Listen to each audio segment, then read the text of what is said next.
Last lecture में बेटा हमने डीएनए रेप्लिकेशन का मैकेनिज्म स्टार्ट किया था और उसमें हम इनिशिएशन स्टेप कर चुके हैं। इनिशिएशन में हमने क्या ऑब्जर्व किया था बेटा? इनिशिएशन में सबसे पहले क्या होता है? Melting of DNA. और जब डीएनए मेल्ट होता है तो एक वाई शेप्ड स्ट्रक्चर बनती है जिसको हम कहते हैं रेप्लिकेशन फोर्क। तो दैट मीन्स क्या बन गया? रेप्लिकेशन फोर्क आपकी बन गई थी। और लास्टली हमने क्या किया था बेटा? प्राइमर को ऐड करा दिया था, एडिशन ऑफ प्राइमर। ये हम ऑलरेडी डिस्कस कर चुके हैं। अब हम बात करते हैं बेटा नेक्स्ट स्टेप की, और नेक्स्ट स्टेप हमारा क्या है? Elongation step.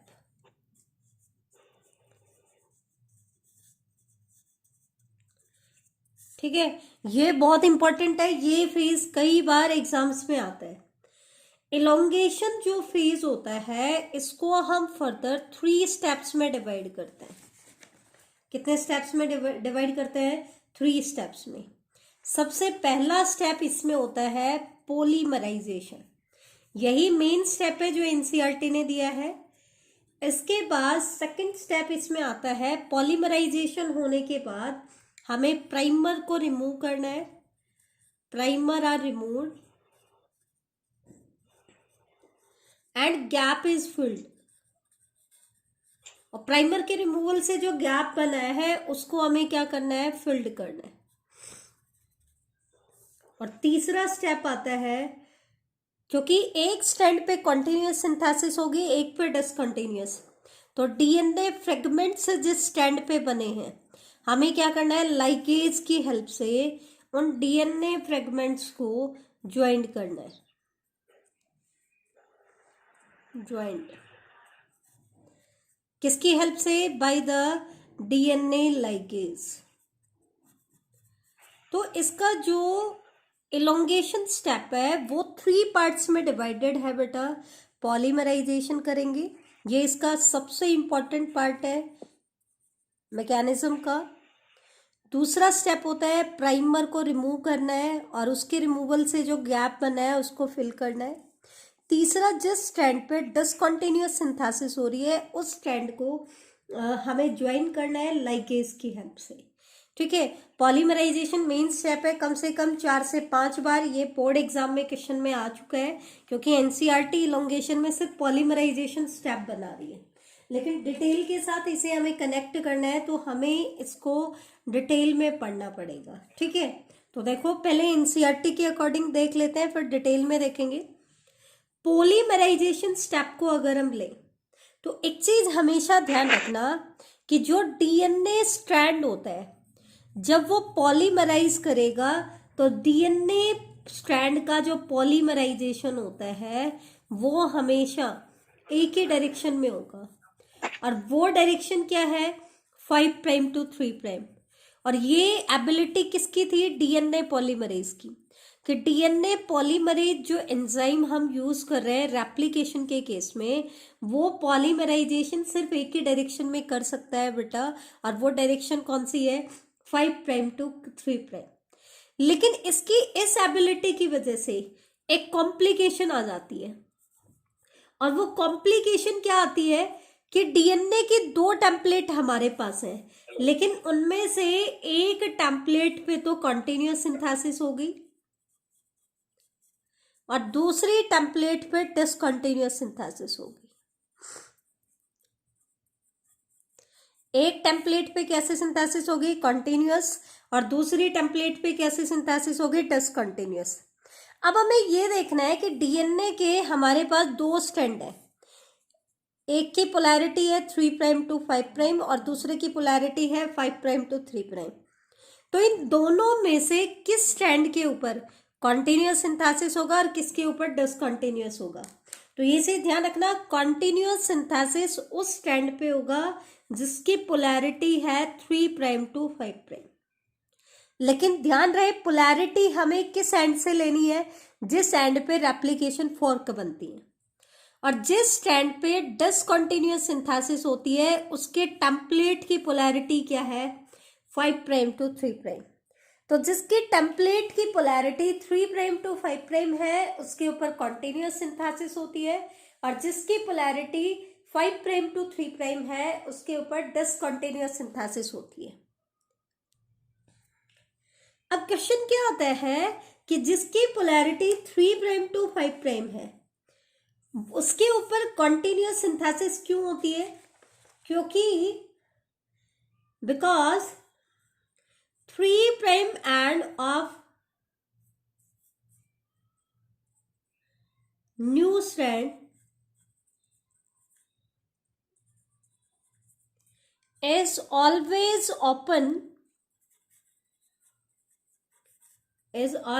open for elongation। ये आगे मैं डायग्राम में आपको डिस्क्राइब करूंगी, लेकिन यहां पर सिर्फ तुम इतनी चीज ध्यान रखना, नया स्ट्रैंड जो सिंथेसाइज होगा वो किस डायरेक्शन में होगा, 5 प्राइम टू 3 प्राइम डायरेक्शन में, लेकिन उसका 3 प्राइम एंड हमेशा इलोंगेशन के लिए अवेलेबल होता है, जबकि जो स्ट्रैंड डिसकंटिन्यूअस सिंथेसिस करता है उसमें क्या होता है, exposure of a small stretch of template, a small stretch of template at one point, एक टाइम में सिर्फ उसका एक छोटा सा स्ट्रेच हमें टेम्पलेट के तौर पर मिलता है, ठीक है। और एक चीज ध्यान रखना, डिसकंटिन्यूअस सिंथेसिस जिस स्ट्रैंड पे होती है ना उस स्ट्रैंड पे फ्रेगमेंट्स बनते हैं, और उन फ्रेगमेंट्स को कहा जाता है बेटा ओकाजाकी फ्रेगमेंट। उन फ्रेगमेंट्स को हम क्या कहते हैं, ओकाजाकी फ्रेगमेंट।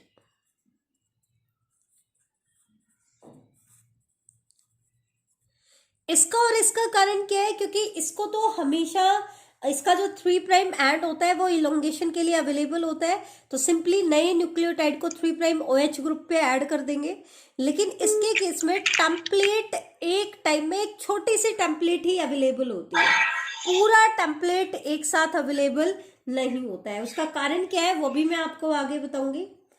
एक चीज और डिफरेंस होती है, कंटिन्यूअस सिंथेसिस जिस टेम्पलेट पे होती है ना वो टेम्पलेट कॉन्टिन्यूसली ही सिंथेसिस नहीं कर रहा है, इसके अलावा रैपिडली भी ग्रो करता है। इसमें रेप्लिकेशन की रेट क्या होती है, फास्ट होती है, जबकि जो डिसकंटिन्यूअस सिंथेसिस जो स्टैंड करता है इट ग्रो स्लोली, वो स्लोली ग्रो करता है बेटा। क्यों ग्रो करता है वो हम आगे डिस्कस करेंगे। एक चीज ध्यान रखना, इसमें आगे मैं इस पॉइंट को डिस्क्राइब भी करूंगी। कॉन्टिन्यूअस सिंथेसिस जिस स्ट्रैंड पे होती है ना उसमें direction of growth of new strand is 5 prime to 3 prime, वो हमेशा क्या रहती है, 5 प्राइम टू 3 प्राइम रहती है। लेकिन डिसकंटिन्यूअस सिंथेसिस जिस स्ट्रैंड पे हो रही है ना उसमें बेटा डायरेक्शन ऑफ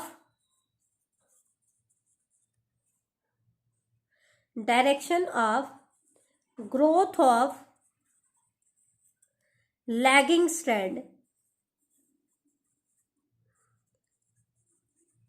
वो तो क्या होती है 3 प्राइम टू 5 प्राइम, लेकिन उसके ओकाजाकी फ्रेगमेंट के डायरेक्शन देखो। अगर हम ओकाजाकी फ्रेगमेंट किस डायरेक्शन में ग्रो कर रहा है उसके डायरेक्शन की अगर हम बात करें तो ओकाजाकी फ्रेगमेंट तो 5 प्राइम टू 3 प्राइम डायरेक्शन में ग्रो करेगा, लेकिन उस पूरे स्ट्रैंड की ग्रोथ ऑफ डायरेक्शन क्या है ग्रोथ की, वो होगी 3 प्राइम टू 5 प्राइम।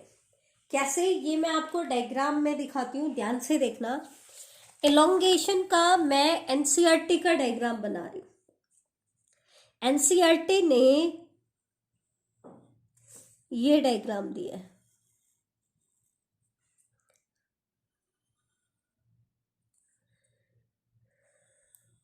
ठीक है। एनसीईआरटी का डायग्राम कराने से पहले मैं आपको स्टेजेस बताती हूँ, क्या स्टेजेस रही होंगी।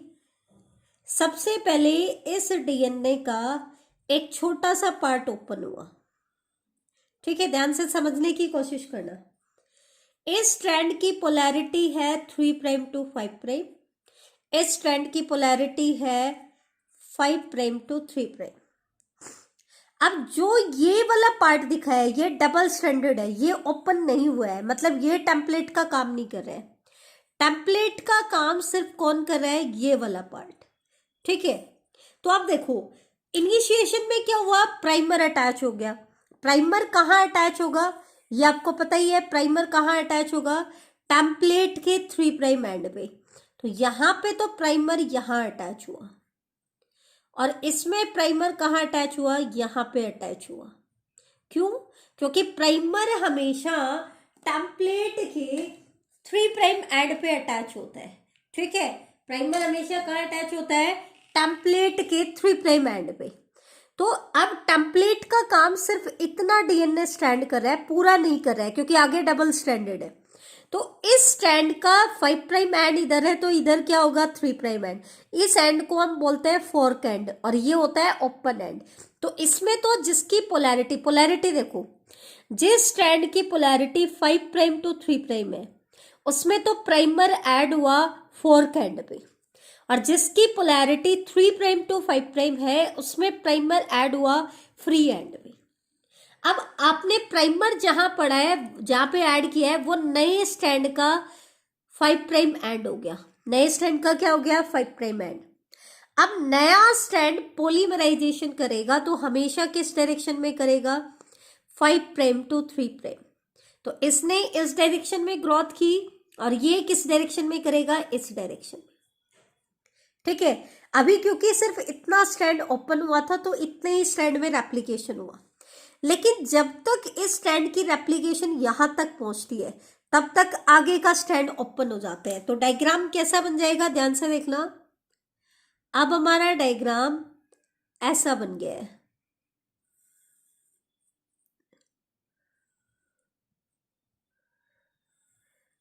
ध्यान से देखना। पहले क्या हो चुका है बेटा, आपने इस केस में प्राइमर यहां पे बाइंड कराया था, इस केस में आपका प्राइमर यहां बाइंड था, ठीक है। क्यों ऐसा हम क्यों कह रहे हैं, क्योंकि इस स्ट्रैंड की पोलैरिटी थी 3 प्राइम टू 5 प्राइम, और इसकी पोलैरिटी है 5 प्राइम टू 3 प्राइम। इसमें यहां प्राइमर ऐड हुआ था, क्योंकि ये नए स्ट्रैंड का क्या बनाएगा बेटा, 5 प्राइम एंड बनाएगा। क्या बनाएगा, 5 प्राइम एंड। तो इसने नए स्ट्रैंड का 5 प्राइम एंड बना दिया, इसने भी नए स्ट्रैंड का ये 5 प्राइम एंड बना दिया। फिर हमने इलोंगेशन किया था, तो यहां तक ये स्ट्रैंड इलोंगेट हो चुका था, और यहां तक ये स्ट्रैंड इलोंगेट हो चुका था। अब देखो आगे का डीएनए स्ट्रैंड ओपन हो गया। तो देखो यहां पर तो ये 3 प्राइम एंड है, तो 3 प्राइम OH यहाँ पे अवेलेबल है। तो यही डीएनए पॉलीमरेज, यही प्राइमर इलोंगेट होता जाएगा, कोई प्रॉब्लम नहीं है, क्योंकि डीएनए की ओपनिंग की भी डायरेक्शन यही है। तो 3 प्राइम OH हमेशा अवेलेबल होगा। लेकिन बेटा इस केस में अब आगे का डीएनए ओपन हो चुका है, अब हमारे पास टेम्पलेट है ये। तो इस टेम्पलेट में इधर है आपका 5 प्राइम एंड, और इधर है आपका 3 प्राइम एंड। नया स्ट्रैंड का इधर बनेगा 3 प्राइम एंड, और इधर बनेगा 5 प्राइम एंड। अब ये जो प्राइमर हमने पहले अटैच किया था, अब ये प्राइमर तो 3 प्राइम टू 5 प्राइम डायरेक्शन में इलोंगेट नहीं हो सकता, क्योंकि पॉलीमराइजेशन सिर्फ एक ही डायरेक्शन में कराएगा, that is 5 prime to 3 prime. That means elongation किस डायरेक्शन में होना है, ऐसे होना है। लेकिन प्राइमर हमारा यहाँ अटैच है, तो इसको तो 3 प्राइम OH इसका फ्री नहीं है, क्योंकि इसका जो 3 प्राइम OH है वो तो इस वाले न्यूक्लियोटाइड के साथ अटैच है, फॉस्फोडाइएस्टर बॉन्ड में। दैट मीन्स इस प्राइमर से आपका काम नहीं चलना। तो इस स्ट्रैंड में फिर से हमें क्या चाहिएगा, एक और प्राइमर चाहिएगा। तो फिर से एक और प्राइमर यहाँ पे ऐड हुआ, क्योंकि इसका 3 प्राइम OH फ्री नहीं है। कैसे फ्री नहीं है बेटा, सोच के देखो, यहाँ पे न्यूक्लियोटाइड है, ये शुगर है, ठीक है, ये नाइट्रोजनस बेस है, ये फॉस्फेट है। तो इसका 3 प्राइम OH जो है वो तो अगले न्यूक्लियोटाइड के फॉस्फेट के साथ अटैच हो चुका है, 3 प्राइम OH इसका फ्री नहीं है। तो दैट मीन्स यहाँ पर एक सेपरेट प्राइमर फिर से हमें अटैच कराना पड़ेगा। और अब ये प्राइमर अटैच होते ही इनको 3 प्राइम OH ग्रुप मिल गया, क्योंकि ये प्राइमर का 5 प्राइम एंड है तो ये 3 प्राइम एंड है। तो इस 3 प्राइम एंड पे कॉम्प्लीमेंट्री रूल के अकॉर्डिंग नए न्यूक्लियोटाइड ऐड होते जाएंगे, क्योंकि 3 प्राइम OH अवेलेबल रहेगा। लेकिन इस केस में 3 प्राइम OH अवेलेबल नहीं था, तो एक सेपरेट प्राइमर की जरूरत थी। तो एक फ्रेगमेंट हमारा ये बन गया और एक फ्रेगमेंट हमारा ये बन गया। फिर क्या हुआ, जब तक यहां तक रेप्लिकेशन चली आगे का DNA फर्दर ओपन हो गया। तो अब हम आ जाते हैं फाइनल स्टेज पे। ठीक है, आगे का DNA फर्दर ओपन हो गया तो हमारा डायग्राम बन गया बेटा कुछ इस तरह का। अब हमारे पास इस तरफ है 3 प्राइम एंड टेम्पलेट का, इस तरफ है 5 प्राइम एंड, इस तरफ है 5 प्राइम एंड और इधर है 3 प्राइम एंड। हम ऑलरेडी क्या कर चुके हैं, इधर नए स्टैंड पे 5 प्राइम एंड पे एक प्राइमर ऐड हुआ था, यहां पर पुराने स्टैंड में यहां 5 प्राइम एंड पे एक प्राइमर ऐड हुआ था, फिर दूसरा प्राइमर ऐड हुआ था, 2 प्राइमर ऐड हो चुके थे। इसमें सिंथेसिस हुई, यहां तक हो चुकी है। अब आगे का DNA ओपन हो गया, इसमें इसने यहां तक सिंथेसिस की और इसने यहां तक सिंथेसिस की। अब फिर से क्या हो गया बेटा, ध्यान से देखो, अब फिर से क्या हुआ, इसमें तो क्योंकि इस तरफ 5 प्राइम एंड है तो इस तरफ 3 प्राइम OH अवेलेबल है हमारे पास, वो फ्री है क्योंकि वो अगले न्यूक्लियोटाइड से अटैच नहीं हुआ है। लेकिन यहाँ पर देखो, यहाँ 3 प्राइम एंड है तो इसका तो ये 5 प्राइम एंड है, तो 5 प्राइम एंड पे इसके पे तो 3 प्राइम OH ग्रुप फ्री नहीं है। तो अब टेम्पलेट का काम कौन करेगा, ये तो ये टेम्पलेट का काम करेगा। तो इसका इधर 3 प्राइम एंड है और इधर क्या है 5 प्राइम एंड।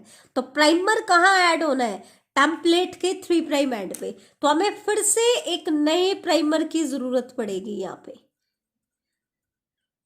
क्यों, क्योंकि यहाँ पे 3 प्राइम OH ग्रुप फ्री नहीं है, लेकिन जिस स्टैंड की पोलैरिटी 3 प्राइम टू 5 प्राइम है उसमें हमें फिर से प्राइमर की जरूरत नहीं है। यही स्टैंड आगे इलोंगेट होता जाएगा। ये लगातार इलोंगेट क्यों होता जा रहा है, क्योंकि हमें continuously free 3 prime OH group मिल रहा है। इसके केस में एक टाइम में हमें टेम्पलेट का एक छोटा सा स्ट्रेच मिलता है, जैसे पहले टाइम में हमें ये मिला, फिर ये मिला, अब ये मिला, फिर आगे का DNA ओपन होता जाएगा। तो हमने क्या कहा, जिस टेम्पलेट की पोलैरिटी 3 प्राइम टू 5 प्राइम है, जिस टेम्पलेट की पोलैरिटी क्या है 3 प्राइम टू 5 प्राइम, उसके ऊपर तो लगातार सिंथेसिस हो रही है। तो ये सिंथेसिस तो कहलाएगी कॉन्टिन्यूअस सिंथेसिस। तो जो चीज मैंने आपको बोली थी वहां पे वो ध्यान से देखो, इस स्टैंड पे तो लगातार सिंथेसिस हो रही है। तो ये स्टैंड जिसकी पोलैरिटी 3 प्राइम टू 5 प्राइम है, क्योंकि पोलैरिटी हम किधर से लेंगे, ओपन एंड से, तो उसके ऊपर जिस तरह फोर्क बन रहा है तो उसके ऊपर तो कंटिन्यूअस सिंथेसिस हो रही है। और जिस टेम्पलेट की पोलैरिटी 5 प्राइम टू 3 प्राइम थी उसके ऊपर फ्रेगमेंट बन रहे हैं। तो ये कैसे सिंथेसिस हो रही है, डिसकंटिन्यूअस सिंथेसिस। इसको हम क्या कह रहे हैं, डिसकंटिन्यूअस सिंथेसिस। ठीक है, तो ये चीज आप ध्यान रखना। और इधर ये क्या है, आपके टेम्पलेट DNA है, जो आगे पेरेंटल स्ट्रैंड है, टेम्पलेट DNA, पेरेंटल स्ट्रैंड हम बोलेंगे। आगे DNA ओपन होता जाएगा और डुप्लीकेशन होता चला जाएगा। ठीक है, तो ये चीज ध्यान रखना। अब हम आते हैं स्टैंड के, नए स्टैंड की डायरेक्शन ऑफ ग्रोथ। तो बेटा ध्यान से देखना, मेरी बात ध्यान से सुनो। ये जो स्टैंड है ये किस डायरेक्शन में बन रहा है, पहले ये वाला सेगमेंट बना, फिर इससे आगे का सेगमेंट बना, फिर इससे आगे का सेगमेंट बना। इस स्टैंड की बात कर रही हूं मैं, नए स्टैंड की। तो नया स्टैंड यहां 5 प्राइम एंड से बनना शुरू हुआ और कहां तक बनता चला गया, 3 प्राइम डायरेक्शन तक। तो ये जो स्टैंड है जिसके ऊपर कंटिन्यूअस सिंथेसिस से जो बन रहा है, इसको हम कह रहे हैं लीडिंग स्टैंड। तो लीडिंग स्ट्रैंड की तो ग्रोथ की डायरेक्शन क्या है, 5 प्राइम टू 3 प्राइम। अब आ जाओ लैगिंग स्ट्रैंड। ये वाला स्ट्रैंड कहलाएगा लैगिंग, जिसके ऊपर ये रेप्लिकेशन से जो बन रहा है। इसमें ध्यान से देखो, सबसे पहले इसका ये सेगमेंट बना, फिर इसका ये सेगमेंट बना, फिर इसका ये सेगमेंट बना, फिर इसका क्या बना, ये वाला सेगमेंट बना। इसका मतलब इस नए स्ट्रैंड की सिंथेसिस की डायरेक्शन क्या है? देखो इस तरफ इसका क्या है 3 प्राइम एंड, इस तरफ इसका क्या है 5 प्राइम एंड। तो नए स्ट्रैंड का पहला फ्रेगमेंट सबसे पहले बना, फिर दूसरा, फिर तीसरा। तो लैगिंग स्ट्रैंड की ग्रोथ की डायरेक्शन क्या है 3 प्राइम टू 5 प्राइम। लेकिन अगर हम इसके एक फ्रेगमेंट के ग्रोथ की डायरेक्शन देखें तो ये फ्रेगमेंट किस डायरेक्शन में बन रहा है, इस डायरेक्शन में। इसका मतलब पहले इसका कौन सा एंड बना 5 प्राइम एंड, और फिर कौन सा बना 3 प्राइम एंड। तो ध्यान से देखना, एक फ्रेगमेंट में तो ग्रोथ की डायरेक्शन क्या है 5 प्राइम टू 3 प्राइम, क्योंकि नया स्ट्रैंड हमेशा किस डायरेक्शन में बनेगा 5 प्राइम टू 3 प्राइम। लेकिन इस स्ट्रैंड के सिंथेसिस की डायरेक्शन देखें तो पहले इसका 3 प्राइम एंड बनता है और सबसे लास्ट में इसका 5 प्राइम एंड बनेगा। तो लैगिंग स्ट्रैंड के ग्रोथ की डायरेक्शन है 3 प्राइम टू 5 प्राइम, जबकि लीडिंग स्ट्रैंड की ग्रोथ की डायरेक्शन है 5 प्राइम टू 3 प्राइम। तो ये चीज आप ध्यान रखना, ये चीज इंपॉर्टेंट है। तो ये हो जाता है बेटा आपका इलोंगेशन फेज। इसके बाद इलोंगेशन के बाद हमें क्या करना है, जो हमने सेकंड और थर्ड स्टेप बताया था, इलोंगेशन आपका कंप्लीट हो चुका है। तो उसके बाद हमें क्या करना है, प्राइमर को रिमूव करना है। ये जितने भी प्राइमर है, क्योंकि आरएनए के प्राइमर है, हमें तो डीएनए चाहिए, तो इन प्राइमर को हटाना पड़ेगा। अब प्राइमर के हटाने के बाद जो ये गैप बना है, इस गैप को फिल करना पड़ेगा। ठीक है, फिल करने के बाद क्या होगा बेटा, ये आपके फ्रेगमेंट बन गए यहाँ पे। तो इन फ्रेगमेंट को हमें लाइगेज एंजाइम की हेल्प से बाइंड कराना पड़ेगा, ताकि ये एक कॉन्टिन्यूअस स्ट्रैंड बन जाए। तो ध्यान रखना, जब डीएनए रेप्लिकेशन करता है तो एक स्ट्रैंड पे कॉन्टिन्यूअस सिंथेसिस होती है और दूसरे पे क्या होती है, डिसकॉन्टिन्यूअस सिंथेसिस। ठीक है, जिस स्ट्रैंड पे डिसकॉन्टिन्यूअस सिंथेसिस हो रही है उसके ऊपर छोटे छोटे फ्रेगमेंट बन रहे हैं, उन फ्रेगमेंट को हम कहते हैं ओकाजाकी फ्रेगमेंट। तो हम एंड में क्या करेंगे, प्राइमर्स को हटाएंगे। प्राइमर को हटाने से जो गैप बना, उस गैप को कवर करने के लिए उसमें फिर से नया स्ट्रैंड सिंथेसाइज करेंगे, और उसके बाद इन फ्रेगमेंट को हम लाइगेज एंजाइम की हेल्प से बाइंड करेंगे। अब क्योंकि फ्रेगमेंट किस में बन रहे हैं, डिसकंटिन्यूअस सिंथेसिस जहां पे हो रही है, तो डिसकंटिन्यूअसली सिंथेसाइज फ्रेगमेंट को हमें लाइगेज एंजाइम की हेल्प से क्या करना है, ज्वाइन करना है। तो बेटा ये आपका रेप्लिकेशन का एनसीईआरटी का पार्ट कंप्लीट हो जाता है। ठीक है, नेक्स्ट लेक्चर में हम डीएनए रेप्लिकेशन की डिटेल से आपका पार्ट स्टार्ट करेंगे।